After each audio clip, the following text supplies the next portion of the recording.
My name is Charlotte Aoto. I'm originally from Ghana, West Africa. I am the owner of Devine Apitite Cafe and Catering, and this is my son, Kwesi Akwete. Wagwan. I don't know, but when it comes to cooking, as far back as I can remember, I was with my grandmother.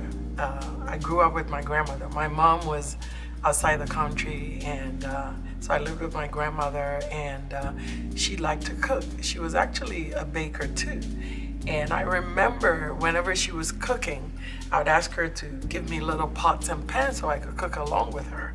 And I didn't even know then, at that time, my passion for cooking. But as I grew up, it was obvious that that's what I was called to do. My mom was into dressmaking and all of that, and at some point we thought that's what I was gonna do, but for some reason it didn't work out. I was enrolled in a culinary school in England when I got out of high school. I think that was back in 1980, and so I went to England for a couple of years and went to cooking school. And when I graduated, my brother was here, so I came over to the United States in 1984. I was actually in New York City, and I got to work in some of the hotels and restaurants, and as fate would have it, I was trained by one of the best pastry chefs. Then Lafayette restaurant actually was at the Drake Swiss Hotel. I worked at the Pier Four Seasons Hotel, and at that time, one of the production managers from Julia Child's TV show came along and incognito tasted some of the desserts I was making. At that time I was a pastry chef, and they decided to feature me along with 28 pastry chefs from the United States. So there's a book out called Baking with Julia at that time, and also a TV show, and I got to participate in it. And so that was really one of the highs of my career.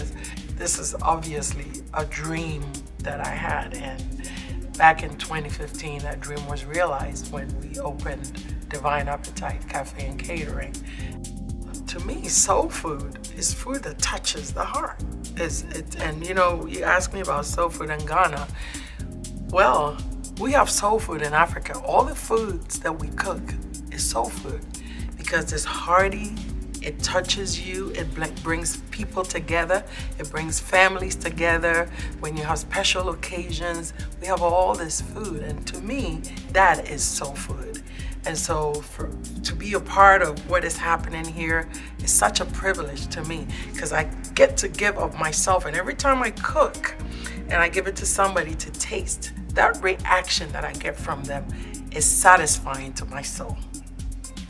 But to add what she said, I think soul food is, food that touches the stomach. She says hard, but if you eat a good meal back home, you have to take off your shirt, put a towel on your shoulder, and then sit down to eat. It's like a big meal. That's what I think is soul food, like breaking the sweat while you're eating.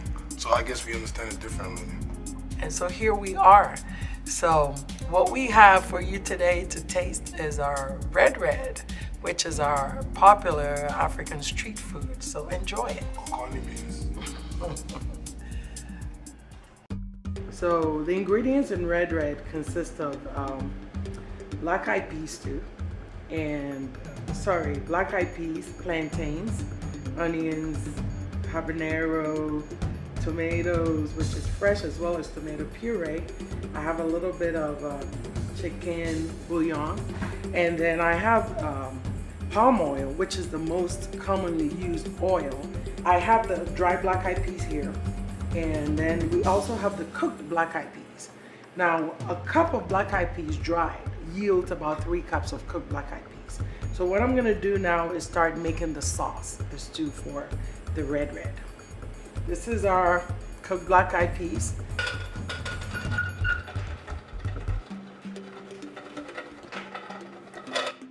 And it's 2 medium-sized onions. I'm gonna cut up some tomatoes.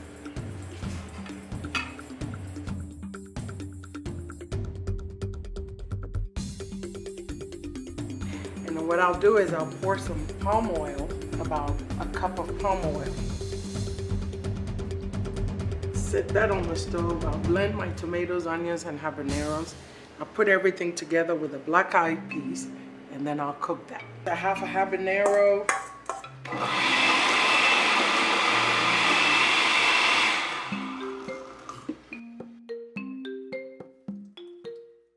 I'm going to combine 2 tablespoons of fish powder,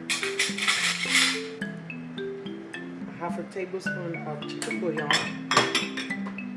1 teaspoon of salt. That is mixed together. And then this also has 3 tablespoons of tomato puree. Once you have all your seasonings and the tomato paste in there, you let it cook for another 5 minutes, and then you add your black-eyed peas. Check the seasoning, check the taste. If you need to add a little bit more salt, go ahead and do that. And then that's it, it's ready to serve. This is whiting filet. The ingredients for the seasoning is garlic powder, Lowry seasoning, and some ground black pepper. I also have the flour here, and I also season the flour with the same spices. I'm going to just coat the fish in the seasoned flour. And my fryer is already set to 350 degrees. Shake it off so that you're not dumping a whole lot of seasoned flour in your fryer. While the fish is cooking, I'm going to season the plantains with just a little bit of salt. Sprinkle a little bit of salt on it. And then I have my vegetable oil, could be any kind of frying oil, and then I'll fry the plantains in it.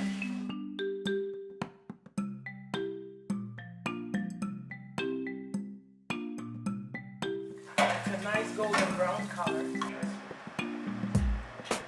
So now I'm about to plate the finished product. This is a black-eyed pea sauce, or stew, and this is our whiting. This is our cooked plantain.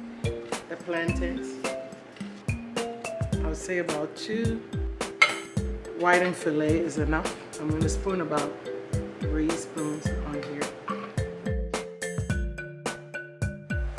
This is it, our final product: red, fried plantains, beans, and whiting fillet. This is the finished product. Tell me what you think. Enjoy.